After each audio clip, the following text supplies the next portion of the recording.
الصلاة والسلام عليك يا سيدي يا رسول الله وعلى آلك وأصحابك يا سيدي يا حبيب الله. الصلاة السلام عليك يا سيدي يا رحمة للعالمين وعلى آلك آلك وأصحابك يا سيدي يا شفيع المسلمين. قرآن مجید فرقان حمید 24واں پارہ اختتامی کلمات ہیں. سورہ زمر کی آیات ہیں جو میں نے تلاوت کی ہیں. حامیم السجدہ کی آیات ہیں. اللہ تعالیٰ ارشاد فرماتا ہے ان الذین قالوا ربنا اللہ، بے شک وہ لوگ جنہوں نے کہا کہ اللہ ہمارا رب ہے، سبحان اللہ. ثم استقاموا، پھر انہوں نے اس پر استقامت اختیار کی. واہ واہ. جب انہوں نے کہہ دیا کہ رب اللہ ہے، پھر کسی اور طرف نہیں دیکھا، پھر اللہ ہی کو معبود حق جانا، اسی سے لو لگائی اور طرف نہیں گئے. ہوتا کیا ہے ان کو پھر انعام کیا ملتا ہے؟ اللہ فرماتا ہے تتنزل علیہم الملائکہ، ان پر فرشتے اترتے ہیں. واہ واہ. سبحان اللہ. فرشتے اتر کر انہیں کیا آ کر کہتے ہیں؟ فرشتے کہتے ہیں اللہ تخافوا، ڈرو نہیں، واہ واہ. ولا تحزنوا، غم نہ کرو. اور بس یہی ڈرانے سے روک دیتے ہیں، ڈر ختم کر دیتے ہیں، خوف ختم کر دیتے ہیں؟ نہیں. وَأَبْشِرُوا بِالْجَنَّةِ الَّتِي كُنتُمْ تُوعَدُونَ، تمہیں خوشخبری ہے رب نے ہمارے لیے سونی جنت تیار کی.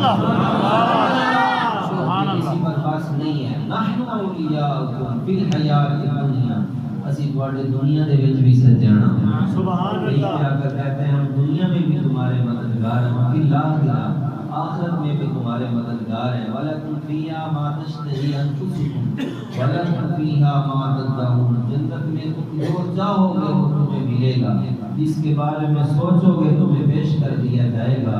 یہ تمہاری اس رب کی طرف سے میزبانی کی جائے گی جو غفور بھی ہے جو رحیم ہے. سبحان اللہ.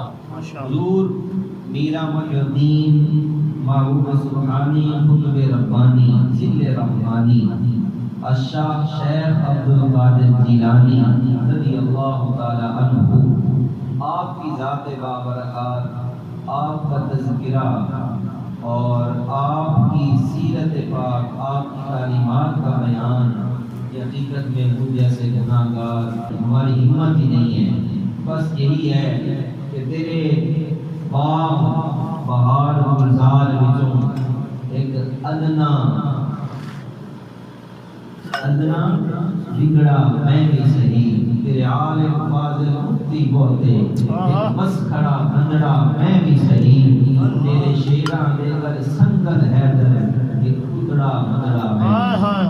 بس اسی سوچ کے ساتھ چند ایک باتیں آپ کی سیرت پاک کے حوالے سے، آپ کی تعلیمات کے حوالے سے میں آپ کی بہت گزار کرتا ہوں، اس امید، اس دعا، اس یقین کے ساتھ کہ خالق کائنات کل سمیت آپ سب کو ان پر عمل کرنے کی توفیق عطا فرمائے. حضور غوث اعظم محمد سبحانی رحمۃ اللہ تعالی علیہ کا جو یوم ولادت ہے، یکم رمضان مبارک 470 ہجری میں آپ اس روئے زمین پر تشریف لاتے ہیں. ہمارے ہاں جب کسی بھی ذات پر تبصرہ کیا جاتا ہے، ان کی کرامات بیان کی جاتی ہیں، ان کے جو زندگی میں واقعات ہوتے ہیں مشہور ان کو لے لیا جاتا ہے، لیکن وہ اس منصب تک، اس مقام تک جس سفر سے گزر کر کون سے ہوتے ہیں اس طرف توجہ نہیں جاتی. کیا بات کہ انہوں نے جو بیڑے ترا دیے، کشتیاں پار لگا دی، مرغی زندہ کر کے دکھا دی، مردہ زندہ کر کے دکھا دیا، ایک ہی مجلس میں بیٹھ کر سورہ فاتحہ کی 40 تفسیریں بیان کر دی. آپ کی مجلس میں حضرت خضر علیہ السلام جیسے جلیل القدر انبیاء آ کر صدارت فرمایا کرتے ہیں. خود جانے جانا صلی اللہ تعالی علیہ وسلم اپنا لواب دہن عطا فرماتے ہیں. مولا کائنات سیدنا علی المرتضیٰ جن پر اپنا لطف و کرم فرمانے کے لیے تشریف لائے، یہ جس سفر سے گزر کر یہ مقام و مرتبہ پایا ہے، اس سفر کی طرف کبھی توجہ نہیں. وہ سفر کیسا ہے، واہ واہ سفر کیسا ہے۔ 53 سال کی عمر تک صرف پڑھتے رہے، واز نہیں فرمایا۔ اللہ اکبر 53 سال کی عمر تک، اور کیسے پڑھا حضور غوث پاک۔ واہ آج تو باپ پیر ہو، اولاد بھی پیر بن جاتی، پیر بن جاتی ہے۔ لیکن حضور غوث اعظم رضی اللہ تعالیٰ عنہ اس عظمتوں کے مالک ہیں، ان شانوں کے مالک ہیں۔ 53 سال تک علم دین پڑھا، بھوک کاٹی، پیاس برداشت کی، جنگلوں میں مارے پھرتے۔ کیا فرماتے ہیں، ایک دفعہ ایک مسجد میں بیٹھا تھا، اتنے دن گزر گئے، کھانے کے لیے کچھ نہیں ملا، لیکن غیرت تھی، غیرت ہے۔ ویسے بھی آل رسول بڑے غیرت مند ہیں، غیرت ہے، کسی کے سامنے ہاتھ پھیلاتے ہوئے بھی حیا آتی ہے۔ خرچ ختم ہو گیا، بھوک کی شدت اتنی زیادہ، مسجد میں بیٹھا ہوا ہوں، ایک مسافر آیا، اس نے اپنا کھانا کھولا، اس کھانے کی خوشبو مسجد میں پھیلی، بے اختیار میرا بھی منہ کھل گیا۔ یہ عالم برداشت کیا ہے، سر ڈھانپنے کے لیے درختوں کے پتے استعمال کیے، اس سفر میں کتنی مشقتیں اٹھائی ہیں، پھر جا کے یہ مقام ملا ہے کہ غوث اعظم برسر منبر کہتے ہیں وہ بندہ ولی نہیں ہو سکتا جس کی گردن پر عبد القادر جیلانی کا پاؤں نہیں ہے، مقام نہیں مل جاتے، بڑے یتن کرنے پڑے۔ حضرت سیدنا داتا گنج بخش علی اجمیری رحمۃ اللہ علیہ، آپ فرماتے ہیں میں اپنے استاد صاحب کا وضو کروا رہا تھا کشف المحجوب میں، تو میرے دل میں یہ خیال آیا کہ میں رب کی تلاش میں نکلا ہوں اور میرا رب مجھ سے یہ کام لے رہا ہے، میں رب کی تلاش میں نکلا ہوں، میرا رب مجھ سے پتہ نہیں کیا کیا کام لے رہا ہے۔ شیخ وضو کر رہے تھے، توجہ کیجیے بھی جانب، فرمایا علی اجمیری جب اللہ کسی بندے کو اپنا رتبہ دینا چاہتا ہے اسے اپنے بندوں کی خدمت پہ لگا کیا بات، مرتبے ایسے نہیں مل جاتے، سبحان اللہ، یہ عظمتیں یہ شانیں ایسے نہیں مل جاتی کہ رات سویا دن اٹھیا تو اللہ کا ولی بن گیا، نہیں، بڑے جتن کرنے پڑتے ہیں، بہت کچھ برداشت کرنا پڑتا ہے۔ غوث اعظم محمود سبحانی رحمۃ اللہ تعالی علیہ، کیا شان ہے آپ، اللہ نے بڑا نوازا آپ کو۔ آپ کی تعلیمات میں سے چند ایک باتیں میں عرض کرتا ہوں۔ آپ فرماتے ہیں حصول علم کے بغیر فقیری کا دعویٰ نہیں ہو سکتا، حصول علم کے بغیر، علم حاصل کرنے کے بغیر کوئی بندہ فقیری کا دعویٰ نہیں کر سکتا، وہ دعویٰ کرے گا تو کھوکھلا ہے۔ آپ خود فرماتے ہیں غوث اعظم رحمۃ اللہ تعالی، آپ فرماتے ہیں پہلے علم سیکھ، کیا کر، علم سے پہلے علم سیکھ، علم سیکھنے کے بعد خلوت نشین ہو، علم سیکھنے کے بعد خلوت نشین ہو۔ جو بغیر علم کے اللہ کی عبادت کرتا ہے وہ جتنا سنورنا چاہے گا اتنا بگڑتا جائے گا، جو بغیر علم کے اللہ کی عبادت کرتا ہے، خلوت نشینی اختیار کرتا ہے، وہ جتنا سنوارنا چاہے گا اتنا بگاڑتا چلے جائے گا۔ اس لیے شریعت کی شمع کو اپنے ہاتھ میں لے لو۔ یہ کون فرما رہے ہیں؟ اور جناب لمبے لمبے بکھرے ہوئے بال ہوں، کبھی زندگی میں پانی کے قریب بھی نہ گئے ہوں، سگریٹ کے جناب لمبے لمبے کش لگائے جا رہے ہوں اور کہہ رہے ہوں میں غوث پاک دا ملنگ نہیں۔ حضور غوث اعظم کیا فرماتے ہیں؟ پہلے علم سیکھ پھر خلوت نشین ہو۔ کیوں؟ جو بندہ علم کے بغیر اللہ کی عبادت کرے گا وہ جتنا سنوارنا چاہے گا اتنا بگاڑ پیدا کرے گا۔ اس کا آپ کی سیرت پاک میں سے ایک واقعہ بڑا مشہور ہے۔ آپ فرماتے ہیں کئی دن بیت گئے راہ حق کی تلاش میں، جنگل میں مارا پھر رہا ہوں، کئی دن گزرے، بھوک نے بڑا ستایا، کھانے کے لیے کچھ پاس نہیں، درختوں کے پتوں پہ گزارا ہو رہا، پینے کے لیے پانی کوئی نہیں ہے۔ ایک دن رب کی بارگاہ میں بھوک پیاس سے سائے ہوئے عرض کی، اے مالک عبد القادر پر کرم فرما، فرماتے ہیں یہ دعا کرنے کی دیر تھی، آسمان سے ایک بادل نمودار ہوا، اس میں سے پانی برسا، میں نے پانی پیا، اپنی پیاس بجھائی، تھوڑی دیر گزری، اسی بادل میں سے آواز آئی، اے عبد القادر، میرے دل کے جذبات ایک بار مچلے، میں نے سوچا شاید وہ رب آج مل گیا، جس کی تلاش میں مارا کرنا، شاید آج رب مل گیا۔ دوبارہ آواز آتی ہے، عبد القادر میں تیرا رب ہوں، اس کی کوئی عبادت میں ہے، میں خوش ہو گیا، میرا رب اس کا کلام کرنے لگا۔ میں اگلے باغ اس بادل سے آواز آئی، اے عبد القادر، تیری عبادت سے میں اتنا خوش ہو گیا ہوں کہ میں نے حرام چیزیں میں تجھ پر حلال کر دی ہیں۔ آپ فرماتے ہیں جب یہ میں نے بات سنی تو میں نے کہا لا حول ولا قوت الا باللہ۔ سبحان اللہ۔ ایک روایت میں ہے بادل سے یہ آواز آئی، اے عبد القادر، اب تیری عبادت کی ہمیں ضرورت کوئی نہیں، تو نے بڑی عبادت کر لی ہے، ہم نے اب تجھ سے راضی ہو گئے۔ جب میں نے یہ آواز سنی میں نے کہا لا حول ولا قوت الا باللہ العلی العظیم۔ وہ بادل چھٹ گیا، ایک ہیبت ناک بھیانک صورت والا سامنے آیا، کہنے لگا ہے عبد القادر، اس موقع پہ آ کر میں نے بڑے بڑوں کو راہ حق سے بہکایا ہے، پر تجھے تیرے علم نے آج مجھ شیطان سے بچا لیا۔ سبحان اللہ۔ حضور شیخ عبد القادر جیلانی کا اگلا جملہ سنیے، فرمایا لا حول ولا قوت الا باللہ، لعین ایک لمحے کے لیے بھی اپنے مکر سے پھرنے والا نہیں ہے، اب بھی مجھے بہکا رہا ہے، اپنی چالیں چل رہا ہے، میں اپنے علم کی وجہ سے نہیں بچا، اللہ کے فضل کی وجہ سے۔ نعرہ تکبیر، نعرہ رسالت، نعرہ حیدری، نعرہ غوثیہ، نعرہ غوثیہ، نعرہ غوثیہ۔ میں اپنے علم کی وجہ سے نہیں بچا، اللہ کے فضل کی وجہ سے۔ سبحان اللہ۔ حضرت سلطان باہو بولے، علم و باج کرے فقیری، کافر بڑے دیوانہ ہونا۔ علم کے بغیر فقیری کا دعویٰ، علم کے بغیر فقیری کا دعویٰ کرے گا، کافر مر کے مرے، کافر ہو کے مرے گا۔ حضور غوث اعظم رحمۃ اللہ تعالی، یہ شان ہے آپ کی تعلیمات کا دوسرا حصہ اسی کے ذمن میں وہ سنیے۔ آپ فرماتے ہیں پہلے علم پڑھ، پہلے علم پڑھ، پھر اس پر عمل کر، کیا کر؟ پہلے علم پڑھ، پھر اس پر عمل کر، اور پھر دوسروں کو عمل کرنے کی تربیت دے۔ فقیری کیا ہے، پیری مریدی کیا ہے، شریعت کیا ہے، طریقت کیا ہے، حضور غوث اعظم کی تعلیمات سے سمجھو۔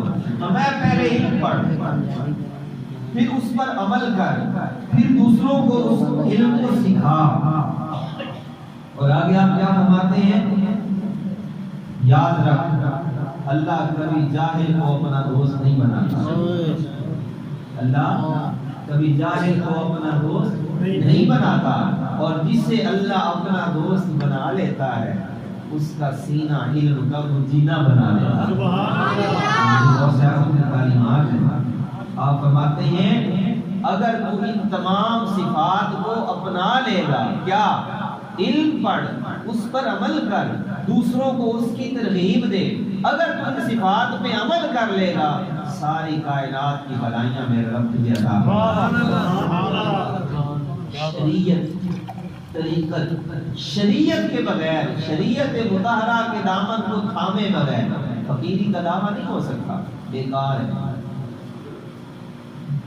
فرائض سب سے زیادہ اہم ہے، نوافل وہ ایک نفلی حیثیت رکھتے ہیں، مستحبات، دیگر معاملات، درود شریف پڑھنا، محافل سجانا، نیاز بانٹنا، یہ ثانوی حیثیت رکھتے ہیں، فرض پہلا درجہ رکھتا ہے۔ فرائض کو چھوڑ کر نوافل کی طرف بڑھیں گے، بیکار ہے۔ حضور سے فرماتے ہیں جو بندہ فرائض چھوڑ کر نوافل کی طرف جانے لگے وہ ایسے ہی ہے کہ جیسے کسی بادشاہ نے اس کو اپنی خدمت کے لیے مامور کیا تھا، وہ اوروں کی خدمت میں لگ گیا۔ ہمارے استاد صاحب اس کی بڑی پیاری مثال دی ہے، فرمایا کرتے ہیں فرض کی مثال ایک کے جیسے ہے، ایک، اور نفلی عبادات کی مثال زیرو کے جیسے ہے، زیرو کے جیسے۔ آپ ایک نہ لگائیں، زیرو لگاتے جائیں، زیرو، ان کی کوئی ویلیو ہے؟ بولتے نہیں، ان کی کوئی ویلیو ہے؟ کوئی نہیں۔ اور ایک لگا کر ایک زیرو لگائیں، کتنے ہو گئے؟ ایک اور زیرو لگا لیں، ایک اور لگا لیں، ایک اور لگا لیں، اور جتنے زیرو لگتے جائیں گے اس ایک دی ویلیو بڑھتی چلی جائے گی۔ فرائض ہو کے دیگر نفلی عبادات ہوتی چلی جائیں گی، ویلیو بڑھتی چلی جائے گی۔ شریعت کے بغیر عقیدے کا دعویٰ بیکار ہے۔ اور میں تمہیں ایک بات سناؤں، حضرت شاہ عبداللہ محدث دہلوی رحمۃ اللہ علیہ برے صغیر پاک و ہند میں علم حدیث کی بنیاد رکھنے والا یہ بندہ ہے۔ نبی رحمت صلی اللہ تعالی علیہ وآلہ وسلم مدینہ منورہ میں ہوتے تھے، حضور نے حکم دیا عبدالحق برے صغیر پاک و ہند میں جا میری حدیث کا کام کر۔ عرض کی یا رسول اللہ صلی اللہ علیہ وسلم، یہ مدینہ منورہ کی فضائیں، یہ آپ کے روضے کی حسین روشنی، یہ آب زمزم کے جام، یہ وہاں تو میسر نہیں آئے گا۔ حضور کرم فرمائے نہیں رہے، فرمایا عبدالحق حدیث کا، میری حدیث کا کام برے صغیر میں تو نے جا کے کرنا ہے، ہر شب تجھے آمنہ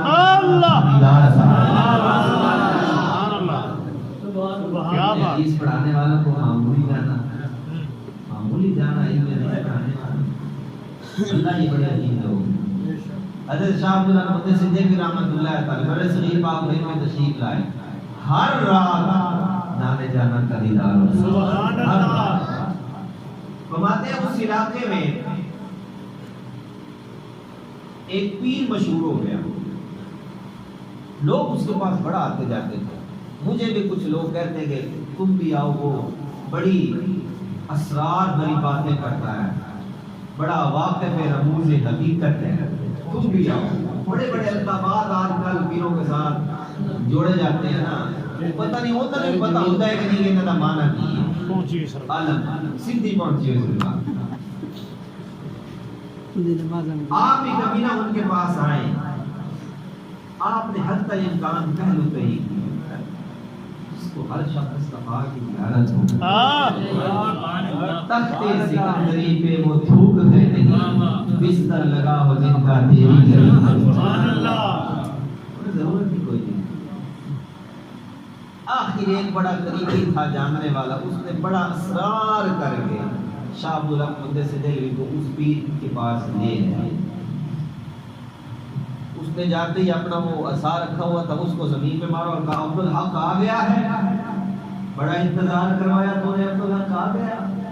میرے پاس نے چونکا، اس کو میرا نام کیسے معلوم ہے؟ میں اس کے پاس بیٹھا، اس نے مجھے شراب دی، شراب، اور کہا عبدالحق اس کو پی، اس کو پی۔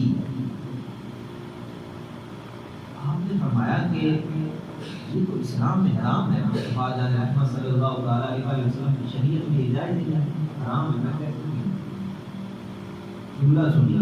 اس نے کہا عبدالحق پی لے، وگرنہ آج شب دیدار مصطفیٰ نہیں ہونے دوں،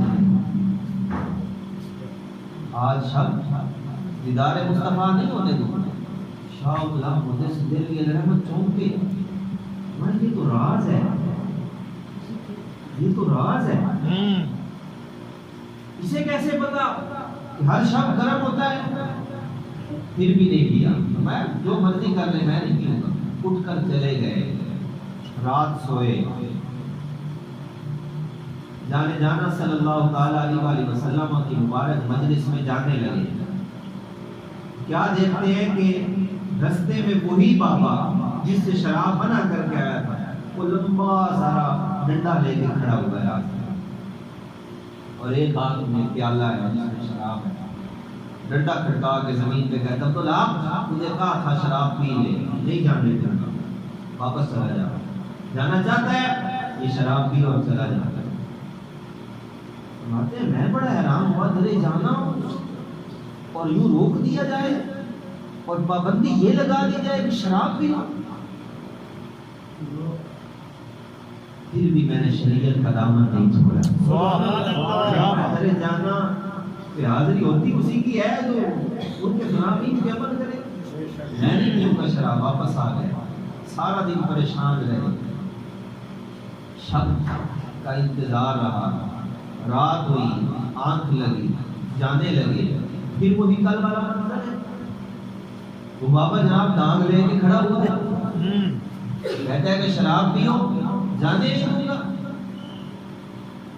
بڑا پریشان ہوا, یہ کیا ماجرا ہے؟ شریعت کا دامن نہیں چھوڑا, شراب نہیں, واپس آ گیا. تیسرا دن آیا, وہی بندہ اور وہی منظر. تو میں نے روتے ہوئے جانا کی بارگاہ میں عرض کیا, یا رسول اللہ صلی اللہ علیہ وسلم, عبدالحق کا اور امتحان نہ لیجیے, عبدالحق کا مزید امتحان نہ لیجیے. یا رسول اللہ 3 دن ہو گئے, 3 دن ہو گیا, دیدار کی لذت نہیں ملی, کرم فرمائیے. کہتے یہ صدا کرنے کی دیر تھی, وہ بابا جو سامنے داغ لیے کھڑا تھا کتے کی شکل میں بدلا اور وہاں سے باہر ہوا. میں تیرے جانا پہ حاضر ہوا. سرکار کریم علیہ السلام نے مسکرا کر مجھے سینے سے لگایا اور میں نے پوچھا, یا رسول اللہ یہ کیا تھا؟ میں عبدالحق, ایک امتحان تھا جو گزر گیا, امتحان تھا جو گزر گیا. میں شب گزری, دن ہوا, اب میں تگ و دو میں تھا کہ اس بابے کا کیا بنا, میں پتہ کروں اس بابے کا آج کل کیا حال ہے. فرمایا میں خود گیا اس کے در پہ, خود گیا اس کے دروازے پہ, کیا جا کے دیکھتا ہوں وہ اندر باہر جناب ایک لمبی قطار لگی ہوئی ہے, لوگ اس کے انتظار میں ہیں کہ بابا کمرے سے باہر آنے والا ہے, دیدار کروانے والا ہے. میں بھی جا کر بیٹھ گیا, پوچھا ان سے, ہاں جی تمہارا پیر صاحب کدھر ہے؟ تو کہنے لگے اندر غسل فرما رہے ہیں, ابھی باہر آئیں گے. کافی دیر بیت گئی, پیر کوئی نہیں آئے, کافی دیر بیتی, پیر صاحب کوئی نہیں آئے. تو میں نے ان سے پوچھا, یار یہ تو بتاؤ کوئی منظر بھی دیکھا ہو, کسی اور کو آتے جاتے دیکھا ہو؟ کہنے لگا پیر صاحب, کہنے لگے پیر صاحب تو آج کمرے سے باہر کوئی نہیں آئے, ایک کتا ضرور گزر کر گیا ہے. شاہ اللہ خود سے دلی رحمۃ اللہ تعالی علیہ الحمدللہ رب العالمین پڑھا اور ان کو پھر سارا واقعہ سنایا. یہ واقعہ سنانے کا مقصد یہ ہے, شریعت کا دامن جس کے ہاتھ میں نہیں ہے اور وہ کہے کہ میں میرا محی الدین کا ملنگ ہوں, میں پیر ہوں, میں فلاں فلاں فلاں فلاں میرے القابات ہیں, اس کے پلے کا بھی نہیں. کیوں حضور غوث اعظم فرماتے ہیں, علم پڑھ, سبحان اللہ, علم کے بغیر فقیری کا دعویٰ یہ دلی تباہی. وہ علم ہی تھا نا عبدالقادر کو جس نے بچا کے رکھا, عبدالحق صاحب کو. شاہ اللہ نے سے دل بھی رہا. سبحان اللہ. آپ فرماتے ہیں تو اپنے دل میں جب کسی کے لیے یہ بات بڑی مزے والی ہے, تعلیمات ہیں اولیاء اللہ, سبحان اللہ, آپ کی کرامات بے شمار ہیں.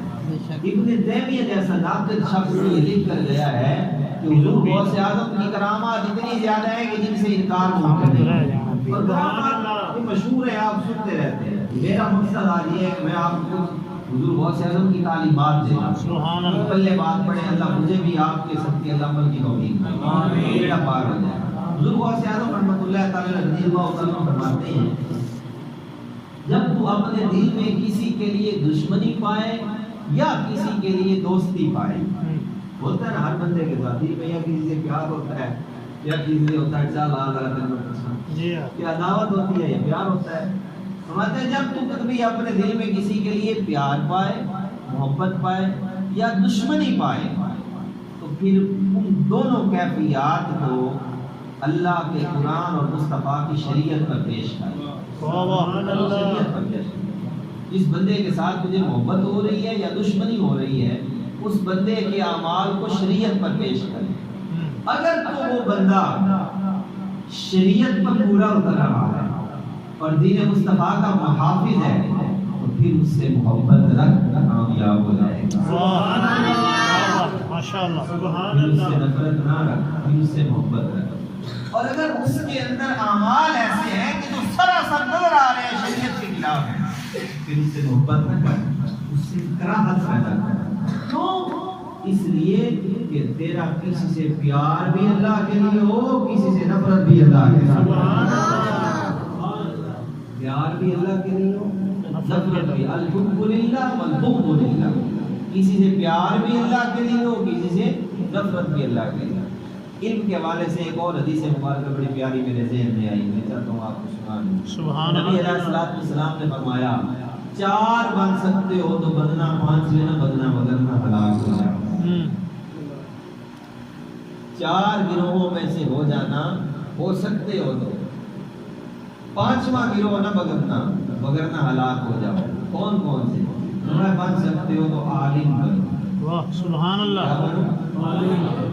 بن سکتے ہو تو عالم بنو، عالم نہیں بن سکتے، طالب علم بن جاؤ۔ واہ کیا بن جاؤ؟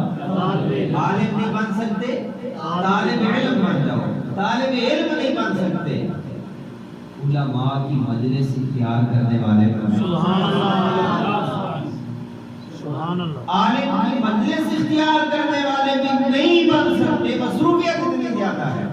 چوتھا بن جانا علماء سے محبت کرنے والے۔ سبحان اللہ، کتنی آسانی دے دی ہے۔ کیا بات، کیا بات، ماشاءاللہ۔ عالم بن جاؤ، نہیں بن سکتے طالب علم بن جاؤ، نہیں بن سکتے علماء کی مجلس میں بیٹھنے والے بن جاؤ، نہیں بن سکتے علماء سے پیار کرنے والے بن جاؤ۔ حضور نے فرمایا 5ویں نہ بننا وگرنہ ہلاک ہو جاؤ گے۔ کیا نہ بننا؟ علماء سے نفرت کرنے والا۔ کیا بات، علماء سے، اللہ اکبر، علماء سے نفرت علماء سے نفرت نہ کرنا۔ نفرت کرنے والا نہ بننا وگرنہ ہلاک ہو جاؤ۔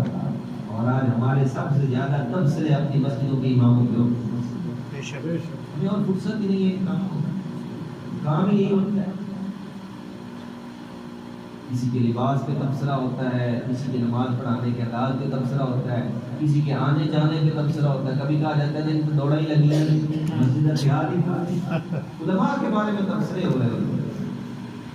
جس بیچارے کو اس گئے گزرے دور 15,000 روپیہ مل رہا ہے، اور یہ دوڑا نہیں لگ رہی ہے کہ وہ بھی ہونا صحیح بات ہے، اس کی دوڑے نہیں لگ رہی تو اور کیا ہوگا؟ اللہ تعالیٰ نے سمجھنے کی توفیق۔ حضور غوث اعظم رحمۃ اللہ تعالی علیہ، اگلی بات تعلیمات حضور غوث اعظم کیا فرماتے ہیں؟ فرماتے ہیں جب تم یہ سمجھتے ہو کہ تمام اشیاء اللہ کی طرف سے ہوتی ہے، کیا ہوتا ہے؟ اللہ کی طرف۔ تمام اشیاء، ہر کام کس کی طرف سے ہوتا ہے؟ اللہ کی طرف سے ہوتا ہے۔ جب تم یہ جانتے ہو، تمہارا یقین بھی ہے، تو پھر اگر تم سے کوئی نیکی ہو جائے اس کو محض اللہ کا فضل ہی سمجھا۔ سبحان اللہ، اس میں اپنی ذات کا کمال نہ سمجھنا، عجب سے، خود پسندی سے، میں بڑا چنگا سی تھے میرے کو یہ کم ہو گیا، میں بہت اچھا ہوں کہ میں نے اس کو کھانا کھلا دیا، میں بہت اچھا ہوں کہ میں نے اس کو جا کے تحفہ دے دیا، میں بہت اچھا ہوں کہ میں نے مجلس کروا لی، میں نے محفل کروا لی، میں بہت اچھا ہوں کہ حضور غوث اعظم کے نام پہ دیکھ دے دی، میں بہت اچھا ہوں کہ جناب میں نے مسجد میں اپنا پیسہ لگا دیا۔ نہیں، بلکہ کیا سمجھنا ہے؟ اللہ کا فضل، یہ اس کا انتخاب ہے۔ اس کے تھوڑے بندے ہیں دنیا پر، وہ کسی اور سے بھی تو یہ کام لے سکتا تھا، یہ اس کا محض فضل ہے کہ اس نے مجھے چن لیا۔ جب یہ سوچ ہوگی تو پھر کیا ہوگا؟ وہ عمل رب کی بارگاہ میں ہوگا۔ اور جب یہ سوچ آئے کہ یہ میرا کمال ہے، وہ جب آ جائے، خود پسندی آ جائے، تو پھر کیا ہوتا ہے؟ امام غزالی رحمۃ اللہ تعالی کی کتاب پڑھتے ہوئے نظر سے بات گزری، منہاج العابدین میں آپ فرماتے ہیں جب کسی عمل میں عجب آ جاتا ہے، عجب خود پسندی، خود ستائش، خود نمائش کی، جب یہ چیز کسی عمل میں آ جاتی ہے، وہ عمل فرشتے لے کر رب کی بارگاہ میں جاتے ہیں، آسمانوں کی بلندیاں وہ عمل کراس کر جاتا ہے، عرش اولا تک پہنچتا ہے، جب رب کی بارگاہ میں جاتا ہے، رب دیکھتا ہے بندے نے کیا ہے لیکن اس میں عجب ہے، خود پسندی ہے، اللہ وہ عمل منہ پھیرے مار ضائع کر دے گا۔ اس عمل ستائش آ جائے، نمود و نمائش آ جائے، وہ عمل کیا ہو جاتا ہے؟ ضائع ہو جاتا ہے۔ خلیفہ ہارون الرشید کی بیوی ہے زبیدہ، بڑا مشہور نام ہے، مشہور واقعہ ہے، فوت ہو گئی. İşimiz Allah'a kalmışsa olmuş. اس نے ایک نہر بنوائی. İşimiz Allah'a kalmışsa olmuş اسے bil. خواب آیا، اس کی تعبیر پوچھی ایک لونڈی کو بھیج کر حضرت امام اعظم ابو حنیفہ رحمۃ اللہ تعالی علیہ نے، اور کہا کہ اس کو یہ نہ بتانا کہ خواب کس سے آیا ہے. حضرت امام اعظم کی بارگاہ میں لونڈی آئی، خواب جس کا سیاح نے بنایا، یہ بتا یہ خواب آیا کس سے ہے؟ یہ خواب آیا مجھے آیا ہے. میں نہیں، مجھے یہ خواب نہیں آ سکتا، یہ خواب کسی اور کو آیا ہے. یا جس نے بتایا ہے پہلے اس سے اجازت لے کے کہ وہ نام پوچھ رہا، نام پوچھے بغیر تعبیر نہیں بتائی جائے گی. اس نے کیا بنتا کیا نہ کرتا، اس نے بتا دیا کہ زبیدہ خانم کو خواب آیا. آپ نے فرمایا اس کی تعبیر یہ ہے اللہ اس سے ایک بہت بڑا کام لے گا جس سے امت مصطفیٰ کا ایک بہت بڑا حصہ سیراب ہوگا. پھر اس سے یہ کام کیا گیا اس خواب کی تعبیر میں کہ مکہ مکرمہ سے تقریباً اگر میں غلط نہیں ہوں تو ایران تک ایک نہر کھدوائی گئی، نہر، اور اس میں سے پانی کی وہ باقاعدہ ان لوگوں کے لیے انتظام کیا گیا. اللہ آپ سب کو لے جائے میرے سامنے. آج بھی مکہ مکرمہ میں اس کے آثار نظر آتے ہیں، اس نہر آج بھی نظر آتے ہیں. یہ جب فوت ہوئی تو کسی کو خواب میں ملی. اس نے پوچھا زبیدہ بتا تیرا کیا بنا؟ کہا اللہ نے بڑا کرم کیا، بخش فرما. اس پوچھنے والی نے کہا کہ یقیناً وہ جو تم نے اتنا بڑا کام کیا ہے اس نہر کا نام ہے نہر زبیدہ. اس دور میں نہر زبیدہ، وہ جو تم نے اتنا بڑا کام کیا تھا نہر والا، شاید اللہ کو وہی پسند آیا ہو اور تیری بخشش ہو گئی ہو، تیری بخشش ہو گئی. زبیدہ کہنے لگی نہیں. جب وہ عمل میں لے کر اپنے رب کی بارگاہ میں گئی، میرے رب نے مجھ سے کہا ہے زبیدہ اگر نہر میرے لیے کھدوائی تھی تو اپنے نام پہ اس کا نام کیوں رکھا؟ اللہ اکبر. مت بنا اس بے پرواہ جناب. اگر وہ میرے لیے کیا تھا تو اس کا نام اپنے نام پہ کیوں رکھا؟ ہم بھی جناب بس ان میں پنکھا دے دو نا تو اوپر لکھتے ہیں چودھری فلاں فلاں، ہمارا شہرہ ہو جائے. اللہ ایسے نہ تو نہیں. زبیدہ بھی بخشش کیسے ہوئی؟ کہا ایک بار سہیلیوں میں بیٹھی ہوئی تھی، مسجد میں مؤذن نے کہا اللہ اکبر، سر میرا ننگا تھا، شرم مجھے آئی، میں نے کپڑا سر پہ رکھا. اللہ میرے رب کو اذان کا یہ ادب اتنا پایا میرے رب نے میری بخشش. نعرہ تکبیر، نعرہ رسالت، نعرہ حیدری، نعرہ غوثیہ، نعرہ غوثیہ، علماء اہل سنت. ماشاءاللہ کیا بات قاری صاحب. وہ قبول کرنے پہ آئے تو کپڑا سر پہ رکھنا بھی قبول کر لیتا ہے. اس کی شان بے نیازی ہے، اس کا کرم ہے، اس کی شان بے نیازی ہے. وقت کافی بیت چکا ہے، آپ یقیناً تھک چکے ہوں گے. دو باتیں میں مزید عرض کر کے اپنی بات کو ختم کروں. سبحان اللہ. حضور غوث اعظم رحمۃ اللہ تعالی علیہ سچائی کے بارے میں ارشاد فرماتے ہیں. آپ فرماتے ہیں سچائی اور راست بازی. کیا؟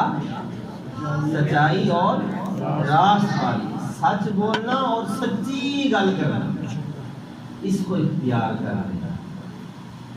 جو بندہ سچائی اور راست بازی کو اختیار نہیں نہ کرتا، حضور بہت زیادہ فرماتے ہیں اللہ کبھی بھی اس بندے کو اپنا قرب عطا نہیں فرماتا.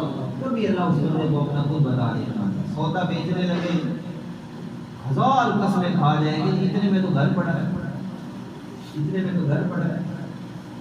ایک دنیا کا فائدہ دیکھتے ہوئے اپنے دین کا نقصان کر لیتا ہے. اللہ تعالیٰ معاف فرمائے. آپ سے جب پوچھا کہ حضرت سچائی کیا ہے، صدق کے کتنے درجات ہیں؟ آپ نے فرمایا صدق کے 3 درجات ہیں، 3 درجے ہیں سچائی کے. آپ نے فرمایا اقوال میں صدق ہو، اس میں اقوال، دوسرا اعمال میں صدق ہو، اور تیسرا فرمایا احوال میں صدق ہو. اقوال میں صدق کیا ہے؟ فرمایا جو دل میں ہو وہی زبان ہو، جو دل میں ہو وہی زبان پہ. جب زبان سے کوئی بات کرے تو دل اس کی موافقت کرے، دل اس کی مخالفت نہ کرے. ڈیٹو اور تو اور نہیں، ایسا نہ ہو، بلکہ جو اندر ہے وہی باہر. اعمال میں صدق کیا ہے؟ آپ نے فرمایا اعمال میں صدق یہ ہے کہ تیرا ہر عمل ایسا ہو کہ جب بھی کوئی بھی تو کام کرنے لگے تیرا تصور یہ ہو کہ تیرا رب تجھے دیکھ رہا ہے۔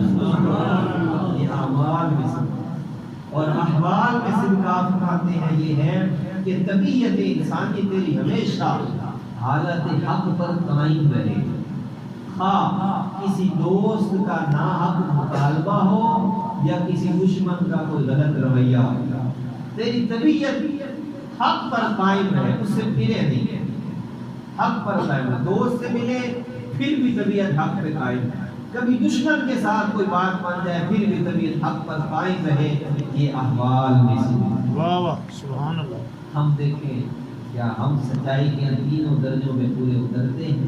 اگر تو اترتے ہیں تو جناب بڑی مبارک ہو، آپ کو اللہ کے ولی ہیں، میرے لیے بھی دعائیں کیا کریں، اور اگر نہیں اترتے تو پھر حضور غوث اعظم محمد عثمانی رحمۃ اللہ تعالی علیہ کی نیاز ماننے والوں، حضور غوث اعظم کے نام کی محافل سجانے والوں، تعلیمات غوث اعظم کو بھی بناؤ، اس کے بغیر چارہ کوئی نہیں۔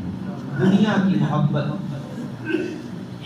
دل میں نہیں ہونی چاہیے۔ حضور غوث اعظم عثمانی ایک مقام میں فرماتے ہیں دنیا جیب میں رکھنا بھی جائز ہے، دنیا کو جمع کر کے رکھنا بھی جائز ہے، دنیا کی طرف دوڑ بھاگ کرنا بھی جائز ہے، لیکن دنیا کو دل میں رکھنا جائز ہے۔ اللہ اکبر۔ دنیا کو دل میں رکھنا جائز ہے، دروازے پہ دنیا آ جائے اندر نہ آنے پائے۔ آپ فرماتے ہیں ایک مقام پر بڑی خوبصورت بات، میں آج ہی پڑھ رہا تھا تو یقین کریں بڑا لطف آیا، سنیے بات کیا ہے۔ آپ فرماتے ہیں دنیا میں سے اپنا حصہ اس طرح سے نہ کھا، دنیا میں ہر بندے کا اللہ نے ایک حصہ مقرر کیا ہے، وہ مرے جیے مشکل میں ہو آسانی میں ہو، جب تک وہ حصہ پورا نہیں نہ کرے گا اسے موت نہیں آئے گی۔ یہ ایک اٹل حقیقت ہے، اٹل حقیقت ہے، جو رزق اللہ نے بندے کا لکھ دیا ہے نا وہ کھانا ہی کھانا ہے، اس کے بغیر بندے کو موت نہیں آ سکتی، یہ ایک اٹل حقیقت ہے۔ لیکن آپ فرماتے ہیں کہ دنیا سے اپنا حصہ کھانا ہے تو پھر کس طرح سے کھانا ہے؟ سنیے بات، اللہ مجھے بھی عمل بھی ہوئی۔